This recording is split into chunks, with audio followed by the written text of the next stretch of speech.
masiibooyinka qaraxyada iyo weerarada marka ay dhacaan waxa ay saameyn ku yeeshaan qoysas ay mar qura iska raacaan dhowr qof kuwaasoo dhibaato miisaan culus leh ay la soo diristo iyagoonan horay u sii saadaalinaynin. hooyo Sahre Macalin Cabdi waxa ay ku weyday labadeeda gabdhood ee Iimaan Mahdi Cali oo ahayd 12 jir iyo Ifraax Mahdi Cali oo iyana ahayd 13 jir weerarkii Pizza House, waxaana dhaawac uu ka soo gaaray Iftiin Mahdi Cali oo haatan lagu dabiibayo mid ka mid ah isbitaalaadka ku yaala magaalada Muqdisho. hooyo Sahre Macalin waxay ilmaheeda ka soo tageen afurka kadib markaasi oo ay soo raaceen gabar ay qaraabo ahaayeen oo ay sagootinayeen, hase yeeshee iyaduna ku dhimatay isla goobtaasi. waxa hooyadaasi ay ii sheegtay in ilmaheeda ay ku soo korisay muddo 11 sano ah agoonnimo, waxa iyadoo ay ka muuqato daal iyo murugo badan kadib dhowr iyo 20 saac markii weerarka uu dhacay ay iiga warantay sida markii hore ilmaheeda uga soo tageen guriga. afur ay diyaariyeen waa wada afurnay waxay dhaheen hooyo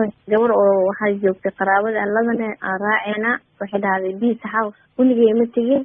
waa soo arkaa sawir ku soo galaa. waa gartay bas waxaan ku dhahay hooyo habeen waaye anina Madiina Sacuudi waa daalana Madiina raaci kareen habeen kale nooga dhiga anaa wada ladan anoo idin la socda idin geena sawir markaas laga soo qaado. waxay dhahday waa isdiyaariyay habeenta marbi caawa raba inaan Pizza House soo arko sawir ka soo galo haddaan bixina anaa ka codsaday habree caawa kaliya ka codsaday gabadha walaacan way ahayd marka waxaan sidaa inta sidee ka codsaday ordo waxaan dhahay ilaahay waxaan idin mutay ordo is ilaaliyo hal saac kadibna ay idin weyneen insha Allah ay dheen way maanina walaa ballan waay waa sidee isku raaceen markay meeshaas irad ugu galeen masiibadan ay la kulmeen qaraxan. marka adiga wax warama ka heshay intay gudaha ku jireen oo qaraxa uu dhacay? ha qarax markuu saas u dhacay waa wacay markay wacay gabadh weyn ay iga qabato hadda dhaawac waxay hooyo waa noolnahay laakiin meesha qaraxa ku dhacay oo lagu baabu'ay meel laga soo bax ma leh. iyadoo hadalka sii wadata ayaa waxa ay tiri waxaan dhahay hooyo isdiji anaa bajaaj soo qaadana waa idin imaanaa markaas dhahday hooyo meesha ma soo geli kartid iyadoo oo taleefka igu dimisay ilaa saacadii 12 ku soo codkeed ma maqalin saacadii 12 hal mar soo hadashay ani hadda ilama soo hadin gabar ila socoto meesha ila joogtay xalay ila dhafartay ee soo wacday waxay dhahdeen Sahre abaa aniga waa noolahay dhaawac igu yaalo gabdhihii way wada dhinteen hooyaniya laga naxsanin. waa gartay aniga marka gabadha waa ashahaadatay marka ashahaadatay way shaki waxa dhahay maxaa lagu soo sheegay markaas ay dhahay wax ma la soo sheegan way fiican yihiin iyalka ilaahay u noqo waa istaagay laba rakac salaad sunan tukada ilaahay iska bariyay ayadoo dhaawac ay rabtay liiga soo galay wiilasha ciidanka waxay dhaheen gabadha tan waa ku badbaaday waa dhaawac kuwa kalmeed waay. waxa hooyo Sahre ay sheegtay in gabdhaheeda aysan ku dhimanin oo kaliya qaraxa ee mid kamid ah madaxa laga toogtay. kii labaad way ka badbaadeen kii saddexaad oo meesha fool ciidanka oo nasa imaadeen oo alfa group ciidanka marka meesha galayeen nimankan korontada ay wada jareen way isdiyaariyeen gabdhaha waxay dhaheen qolan isku keengeeyeen qolka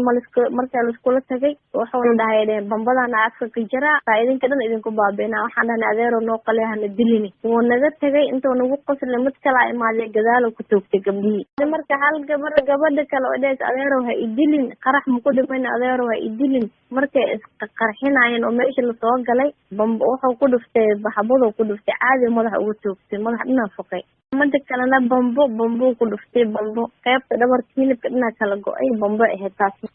taas waa ilaaha iga jecel salaadkiis xaalkii lama qiyaasay qof laba gabdhood oo 12 jir 13 jir gabdhaha hadda soo baxayaan oo quraanka labadaba way wada dhameeyeen naqtiina ii dhameeyeen oo hadda dugsi sare ii dhiganayeen ahaayeen. Mukhtaar Cabdikariin Cabdullaahi waa mid ka mid ah milkiilayaasha maqaayadda la weeraray ee Pizza House wuxuu ii sheegay in 3 ka mid ah shaqaalahooda oo mid uu ahaa ajaanib Suuriyaan ah oo ahaa maqaayadda ninkii cuntada u karinayay in halkaas ay uga geeriyoodeen. wuxuuna sidoo kale sheegay in dhowr iyo 10 qof oo rayida ay maqaayadda gudaheeda iyo banaankeeda ay ku dhinteen kuwaas oo ay labada gabdhood ee haatan aan ka waramayna ee walaalaha ay ka mid ahaayeen.